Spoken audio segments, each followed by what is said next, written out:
War movies lie to you. Not all of them, but enough that most people think modern combat looks louder, cleaner, and more heroic than it really is. So which films actually got it right, and which ones quietly revealed what real soldiers face under pressure? Because a few of these don't just entertain, they expose something most audiences were never meant to fully understand. And once you see it, you can't unsee it. Population, a hellfire through that roof. In the Sky, 2015. It doesn't look like combat, and that's exactly why it feels more dangerous. There are no boots hitting the ground, no dust, no gunfire echoing through streets, just screens, voices, delays, and decisions that can't be undone. Eye in the Sky exposes a version of modern warfare most films ignore. The kind fought through surveillance feeds and legal conversations. It's where every second stretches under pressure. What makes it unsettling isn't action. It's hesitation. A target is confirmed. A strike is ready. But something changes. And suddenly, the clean precision modern warfare promises begins to fracture.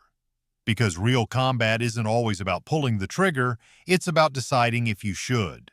The film slowly builds tension through disagreement, responsibility, and the weight of consequence. Every person involved sees the same situation, but interprets it differently. And that's where the conflict lives. Not in chaos, but in control. It reveals something uncomfortable. Modern warfare has evolved beyond the battlefield, but the stakes haven't changed. Lives are still measured in seconds, and sometimes the most intense moments happen in silence, when no one wants to make the call. Smoke. Me that or just debating with me?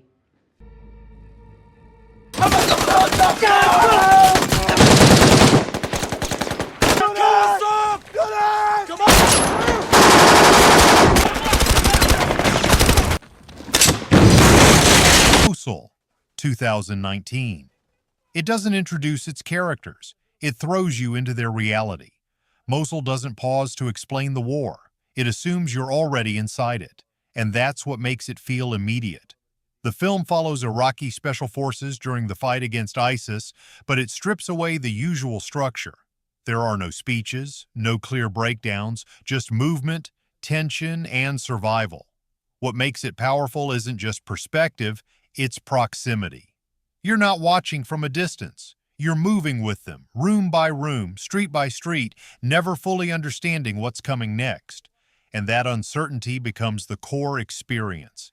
Because in modern urban combat, clarity is rare. Decisions happen fast, information is incomplete, and trust becomes more important than strategy. Yet the film also shifts something important. It removes the familiar lens. This isn't a Western viewpoint, it's local, grounded, and personal. That alone changes how the conflict feels. The stakes aren't abstract, they're immediate, and the deeper the film goes, the more it reveals that modern warfare isn't just about defeating an enemy, it's about reclaiming something that's already been taken.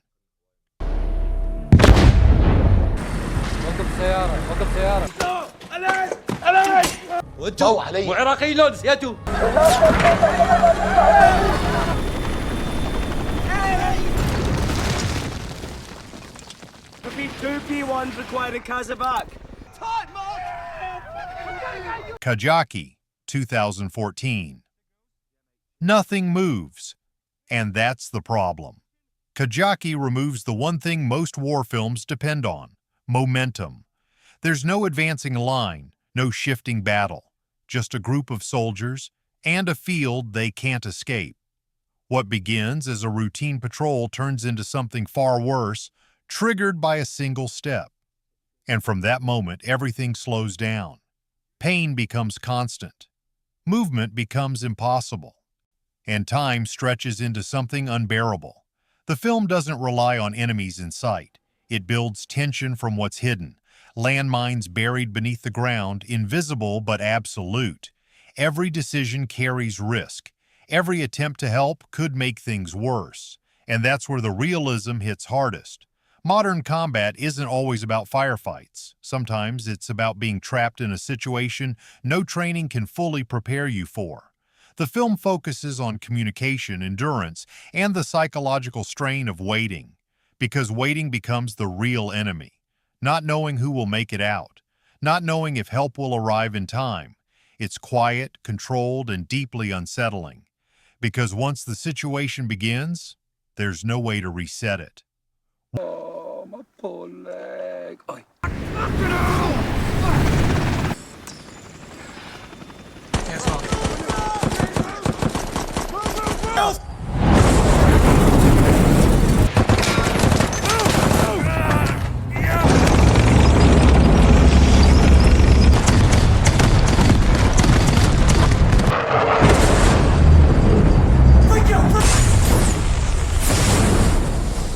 Warfare 2025. It doesn't feel like a movie. It feels like memory. And Warfare strips away structure and replaces it with something more raw: experience. There's no dramatic buildup, no clear arc guiding you forward. Instead, the film unfolds in real time, built from the fragmented recollections of those who were there. And that changes everything.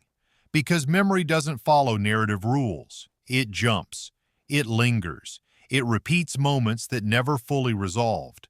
What you're watching isn't polished, it's reconstructed, and that gives the film a different kind of intensity. Scenes don't exist to impress, they exist because they happened. The pacing reflects confusion, urgency, and the disorientation of combat as it's actually lived, not as it's usually told. There's no heroic framing, no cinematic distance, just proximity. And that proximity makes everything feel closer than expected. The film quietly suggests something deeper, that the most accurate way to portray modern warfare isn't through spectacle, but through imperfection. Because real experiences aren't clean, they're incomplete, and sometimes the most honest depiction is the one that feels unresolved. What do you do now? Old camp continues. Go! Got eyes on him. Look at that fucking... Somebody for months. Korengal, 2014. It doesn't show the war, it shows what the war leaves behind. Korengal isn't focused on combat itself, it's focused on what happens around it, before, after, and in between. Built from the same environment as Restrepo, it shifts perspective inward. Instead of watching soldiers fight, you watch them process, reflect, carry things they can't fully explain, and that's where it becomes more revealing. Because modern combat isn't just defined by what happens in the moment, it's defined by what stays after it ends. And the film uses interviews and quiet moments to build something heavier than action. There's no need for intensity, it's already there, just beneath the surface. Conversations feel incomplete. Thoughts circle back on themselves, and emotions appear in fragments rather than full expressions. That fragmentation feels real, because not everything experienced in combat can be clearly described. The film doesn't try to organize it, it allows it to remain uneven, and in doing so, it reveals something most war films avoid: the internal cost. Not just of what was done, but of what was witnessed, and how that continues long after the environment has changed. I think the greatest. Come out! Get out of the fucking way! Gun! Take that! Clear! You got him? Got him! Keep doing what you're... Shit! The Outpost, 2020. It looks like a position until it becomes a trap. The Outpost centers on Combat Outpost Keating, a base placed in a valley so exposed it almost feels impossible to defend, and that discomfort is intentional. From the beginning, something feels off. The terrain isn't neutral. It dominates. High ground surrounds the base on all sides. Movement is visible. Vulnerability is constant, and control never feels fully established. What the film does carefully is build that unease before anything happens. Small details, glances toward the ridgelines, conversations that hint at concern but never fully resolve it. So when the attack finally begins, it doesn't feel sudden. It feels inevitable. What follows isn't chaos in the cinematic sense, it's structured pressure. Soldiers respond with discipline, but under conditions that are constantly shifting. Communication begins to fracture. Support is delayed or uncertain. Thus, and every decision becomes immediate, without the luxury of full awareness. The film avoids exaggeration. It doesn't inflate moments. It compresses them. And that makes the intensity feel grounded rather than staged. What stands out most is how clearly it presents exposure. Not weakness, but positioning. Because sometimes modern combat isn't defined by tactics. It's defined by where you are placed, and once that placement becomes compromised, options disappear quickly. There's no safe fallback, no clear direction that guarantees survival. Only movement under pressure, decisions under constraint, and the constant awareness that the environment itself is working against you. That's what gives the film its weight.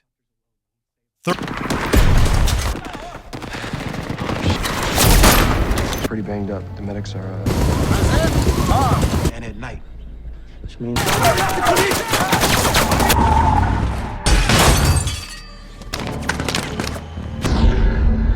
Tactics.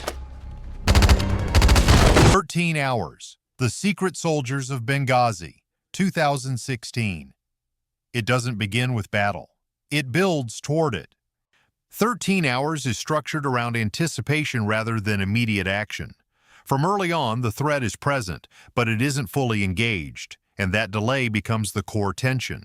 The men on the ground recognize the signals. They see patterns forming. They understand what may be coming, but recognition doesn't equal authority, and that gap between awareness and action is where the pressure builds. Because modern conflict isn't always about reacting quickly. Sometimes it's about waiting within a system that moves slower than the situation demands. The film carefully extends this waiting period. Conversations feel restrained, decisions feel postponed, and with each passing moment, the sense grows that something critical is being lost in hesitation. When the situation finally escalates, it does so rapidly. But what makes the film effective isn't just the firefight, it's everything that led to it. The uncertainty, the fragmented communication, the disconnect between those experiencing the threat and those controlling the response.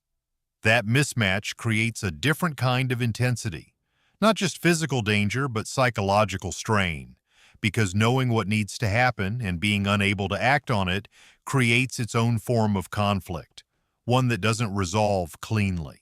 Even after action begins, that earlier delay continues to shape how events unfold. And that lingering effect becomes part of the story. It's not just about what happened, but how long it took to happen. See these guys turn on us and end this! drive all kinds of trucks.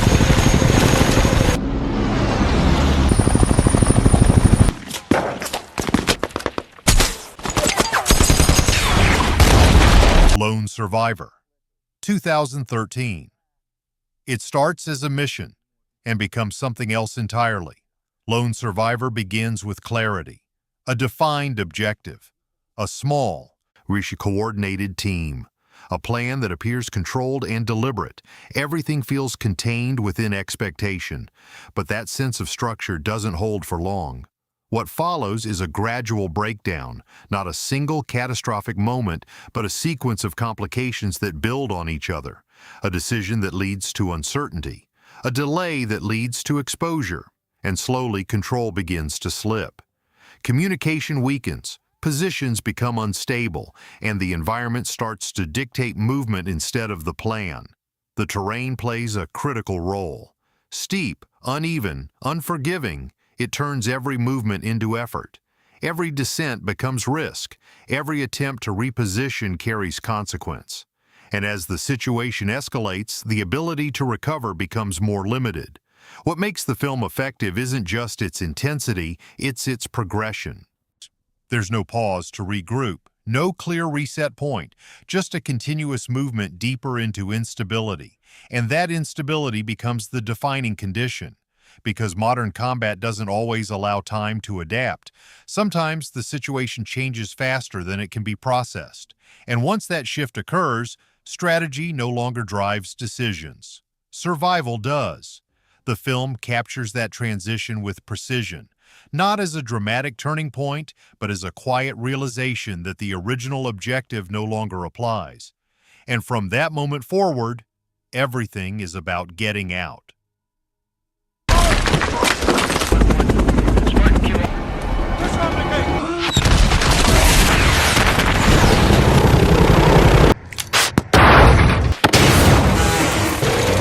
Zero Dark 30, 2012.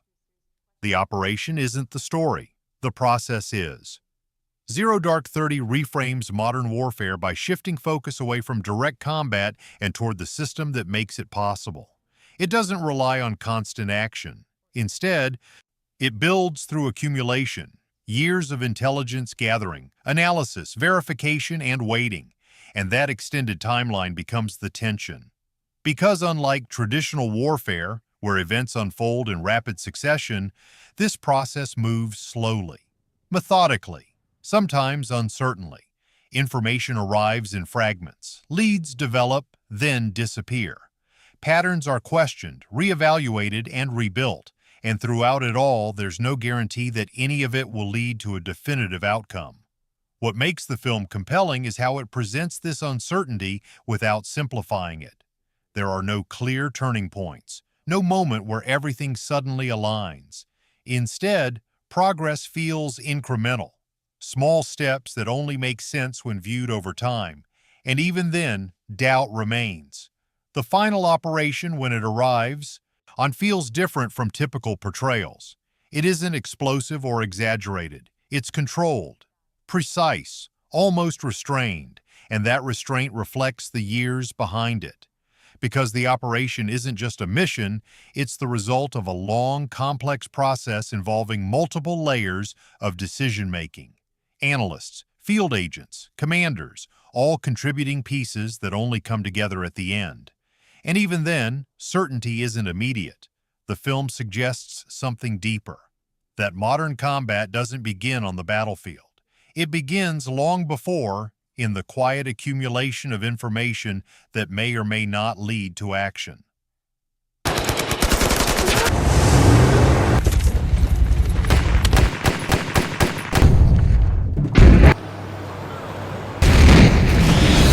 The Hurt Locker, 2008.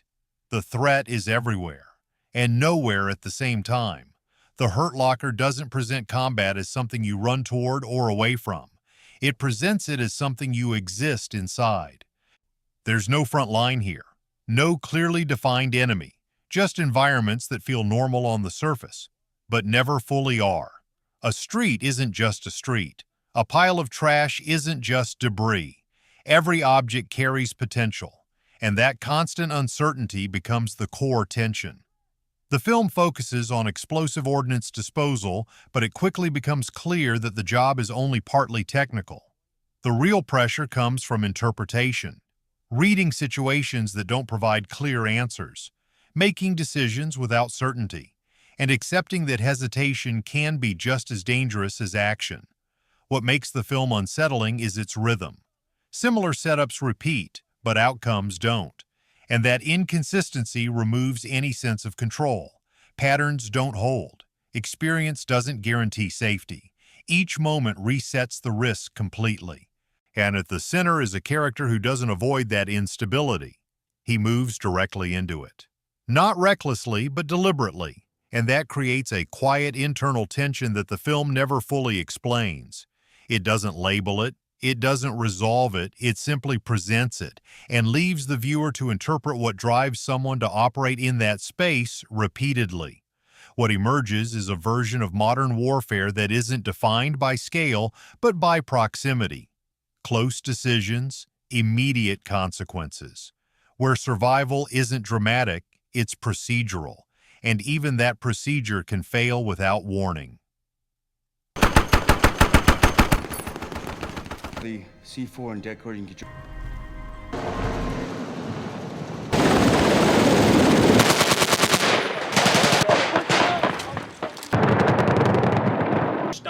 Komodo?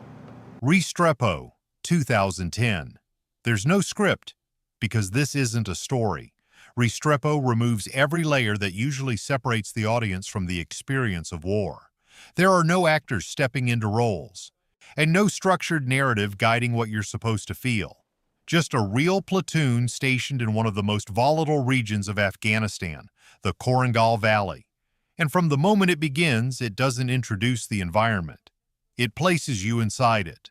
The film unfolds without explanation. Conversations begin without context. Situations develop without warning. And that lack of structure becomes part of the realism. Because modern combat rarely follows a clear sequence. It stretches, pauses, then suddenly accelerates. Long periods of waiting dominate the rhythm, days where nothing happens but tension never fully disappears. And then, without transition, everything shifts. Gunfire, movement, reaction. And just as quickly it settles again. That unpredictability defines the experience more than any single event. What makes Restrepo especially powerful is its refusal to interpret. It doesn't guide the audience toward conclusions. It doesn't explain the significance of every moment. It allows things to remain incomplete, and that incompleteness feels accurate, because not every experience in combat can be processed in real time. Some moments pass before they're understood, if they're understood at all. The soldiers aren't framed as characters. They're observed as people adapting to an environment that never fully stabilizes. And over time, that environment becomes the constant. Not the conflict, but the condition of living inside it. Dude. It's doing nothing for you. See your crazy self. What are we doing?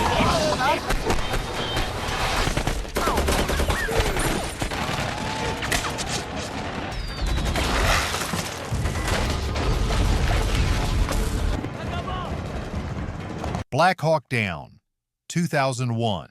It begins as a controlled operation and collapses into something else. Black Hawk Down starts with structure, a clearly defined mission, coordinated units, your timelines that feel precise and manageable.